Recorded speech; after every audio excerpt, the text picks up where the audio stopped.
Ludwig, shush! Hi, welcome to the Daily Faded. I am Hetz. This is where we get faded daily and talk about news and politics of the day. Hold on one second.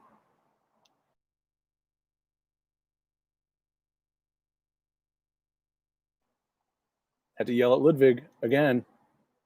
Troublemaker. Today is August 13th, 2020. It is time for a general strike.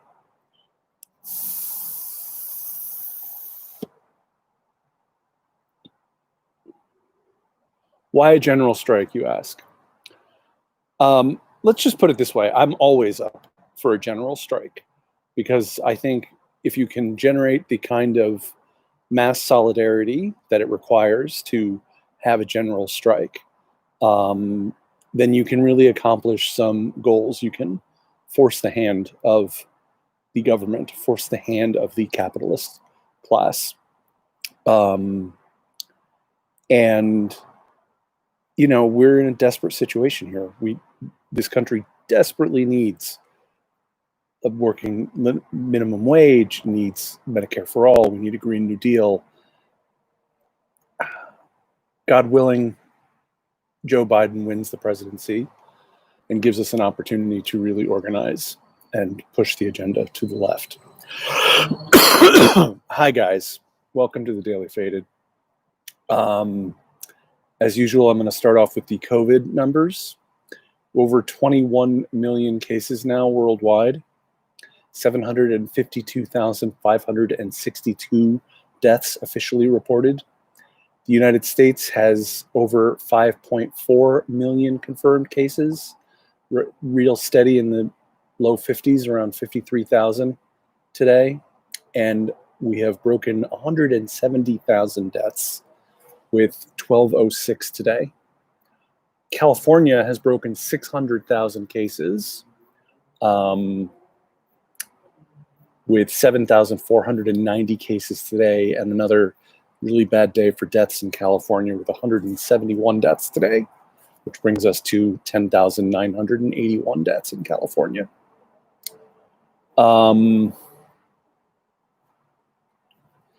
Yeah, this is real serious. We were just doing a little Zoom meeting with there's a bug climbing up the, we were just doing a Zoom meeting with our kids' schools.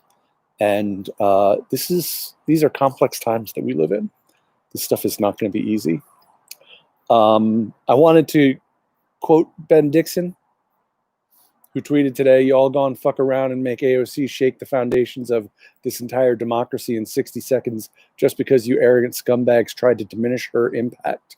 So in case you don't know what that's referring to, AOC is speaking at the Democratic National Convention next week, whatever that means. And I don't know if it means she'll be doing an Instagram live from her house or what it means, but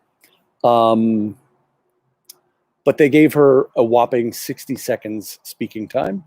So that's just crazy. Maybe they gave Bernie 90 seconds. I don't know.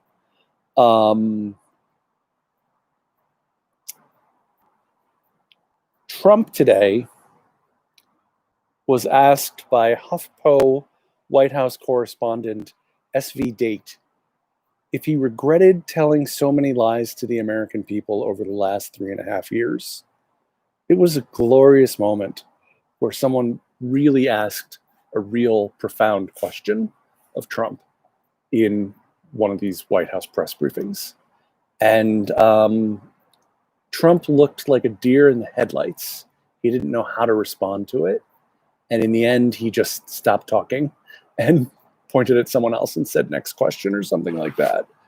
But it was nice to see someone confront him with his lies, even if he didn't have to respond.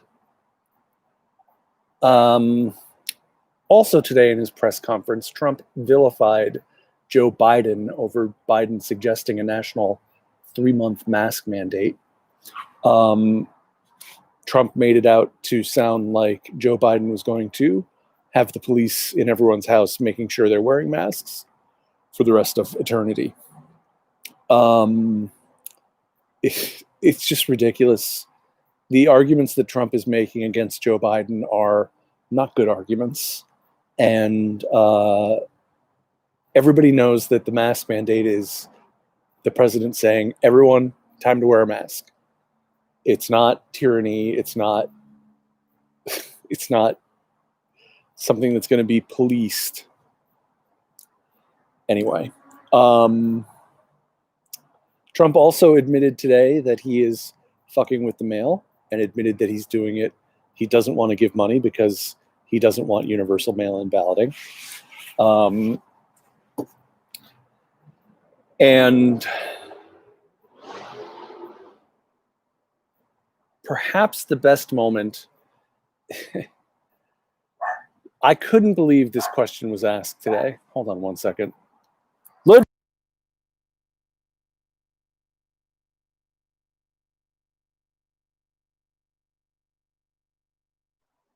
Sorry about that. Ludwig going crazy again. I couldn't believe this question was actually asked in the White House press briefing room, which was one of the right-wing journalists. They're getting more and more of these right-wing journalists in there now. That now they've got someone from the Epoch Times, which is just, I mean, if you don't know the Epoch Times, it's a trashy newspaper that is basically funded by the Falun Gong cult in China, and is very much conservative and anti-Chinese Communist Party. So someone in there, someone from, I don't know if it was someone from Epoch Times or OAN, but one of these right-wing journalists asked Trump if Kamala Harris was eligible to be president or vice president because she was an anchor baby. And the journalist actually used the phrase anchor baby. I don't know what's wrong with people who live in the right-wing bubble. I don't understand what's wrong with them, that they don't understand things like the Constitution. They don't understand the 14th Amendment. I mean, it's crazy. And of course, Trump entertained it and said it was a serious legal notion, as if he would know a serious legal notion when he comes across it.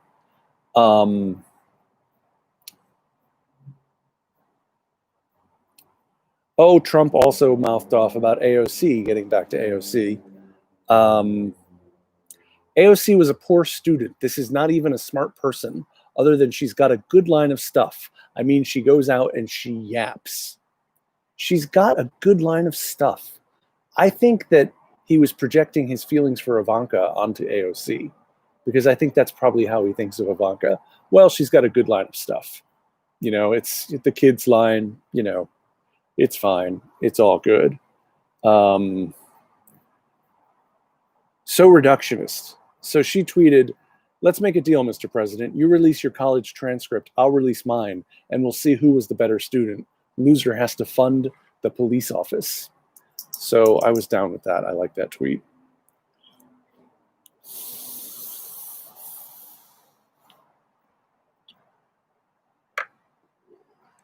One of the big question marks of the day for me was the story about this supposed peace deal between Israel and the UAE. The Mohammed bin Zayed,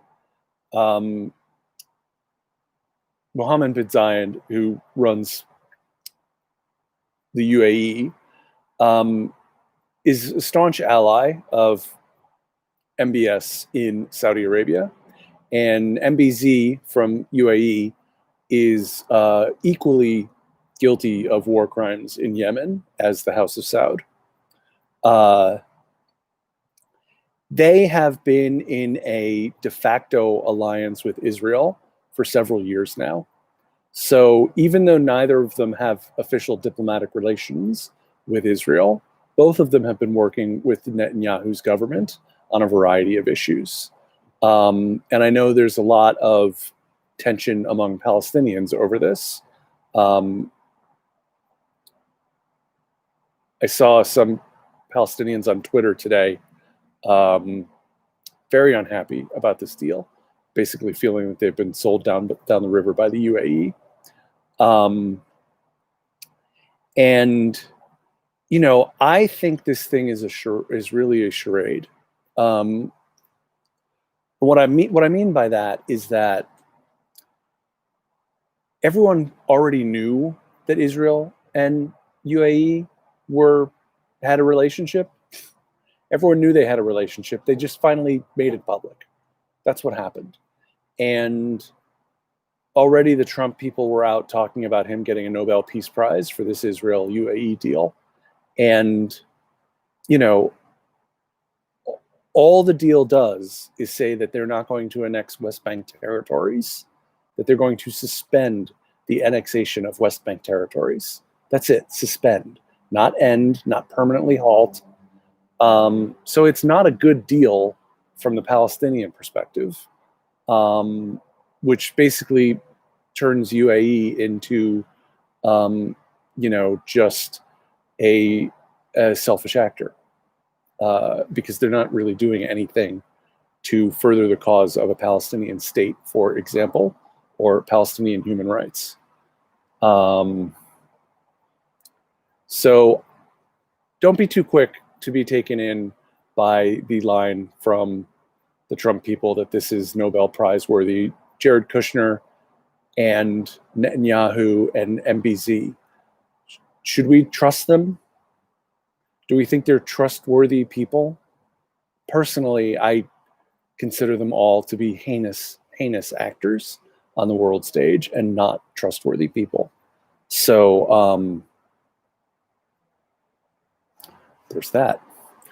I want to talk about an article in the New York Times this morning. The true coronavirus toll in the US has already surpassed 200,000.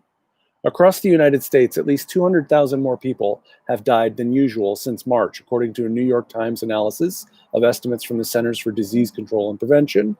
This is about 60,000 higher than the number of deaths that have been directly linked to the coronavirus. As the pandemic has moved south and west from its epicenter in New York City, so have the unusual patterns in deaths from all causes. That suggests that the official death counts may be substantially underestimating the overall effects of the virus, as people die from the virus as well as by other causes linked to the pandemic. When the coronavirus first took hold in the United States in March, the bulk of deaths above normal levels, or excess deaths, were in the Northeast, as New York and New Jersey saw huge surges. The Northeast still makes up nearly half of all excess deaths in the country, though numbers in the region have drastically declined since the peak in April. But as the number of hotspots expanded, so has the number of excess deaths across other parts of the country. Many of the recent coronavirus cases and deaths in the South and West have been driven largely by reopenings and relaxed social distancing restrictions. Counting deaths takes time, and many states are weeks or months behind in reporting. The estimates from the CDC are adjusted based on how mortality data has logged in previous years. Even with this adjustment, it's possible that there could be an underestimate of the complete death toll if increased mortality is causing states to lag more than they have in the past, or if states have changed their reporting systems. But comparing recent totals of deaths from all causes can provide a more complete picture of the pandemic's impact than tracking only deaths of people with confirmed diagnoses. So we've already seen results of studies that showed that the case count was off by as much as a factor of 10, meaning that we may have as many as 50 million cases in the population in the United States. There were other studies that estimated it at 4 or 5 or 6 times that much. But now we've got a real indication, and they've been tracking this excess deaths number. They've been tracking it, and this is not the first time that we've seen articles about it. But it's clearly a much clearer gauge of what's going on overall in the country. So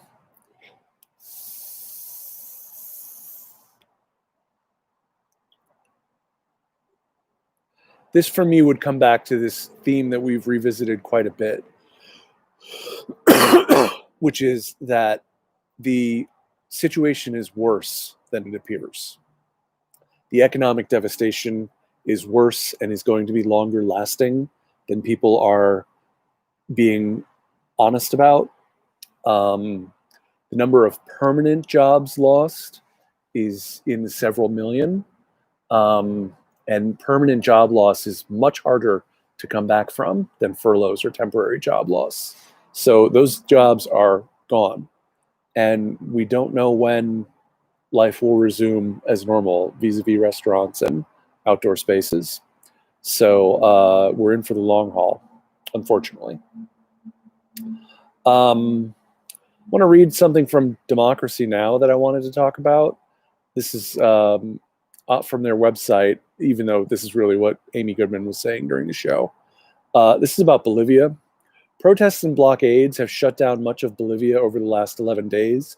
Unions and indigenous groups launched a general strike August 3rd to condemn Bolivia's right-wing interim president, Janine Áñez, for repeatedly postponing the country's presidential election.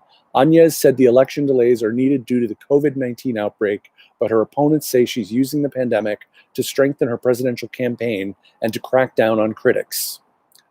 Áñez took power in November following a coup that ousted former President Evo Morales, the country's first indigenous leader. Áñez has called indigenous politicians savages and has vowed to bring the Bible back to Bolivia. On Monday, the Bolivian government deployed the military as the road blockades shut off access to La Paz and other cities. Pro-government paramilitary forces have also attacked the protesters. Organizers of the general strike are calling for the new elections to take place on September 6th. Bolivia was a coup. Bolivia was a coup. We know now that it was a coup. We knew it was a coup at the time because when the United States of America and the Organization of American States, which is a puppet organization for the US, when they say that a Latin American country has had an unfair election, it's usually the opposite. All they're ever doing is going in to break down leftist power structures, because any successful leftist government is a threat to the American capitalist imperialist hegemony. Look, it was a coup, and the people in DC who support the coup government may not want to call it a coup, but it was a coup nonetheless. There have been several studies of the voting data and the so-called irregularities that the Organization of American States claimed on that night were false. They had the data wrong, and the vote counting was going perfectly fine. So all of the allegations they made against Evo Morales were proven not to be true. And we supported this coup, and now the country is going through violent tribulations. Other protesters accused the coup Bolivian government of using the COVID-19 pandemic to consolidate power. The United States has come out in support of Bolivia's coup government, claiming the ongoing blockade and general strike, quote, threaten democracy. Yes, so the blockade and general strike threaten democracy, but Janine Áñez rescheduling the elections over and over, that doesn't threaten democracy at all. Following last year's coup, Bolivia experienced one of the deadliest and most repressive periods in decades, as the government carried out summary executions and arbitrary detentions. The violence is detailed in a new report by Harvard's International Human Rights Clinic and the University Network for Human Rights. James Cavallero, the former president of the Inter-American Commission on Human Rights, said, "These abuses mirror the authoritarian behavior of the dictatorships of the 1970s in the Americas. This must stop," he said. Yeah, Bolivia has been turned into another right-wing Latin American state with a heavy hand.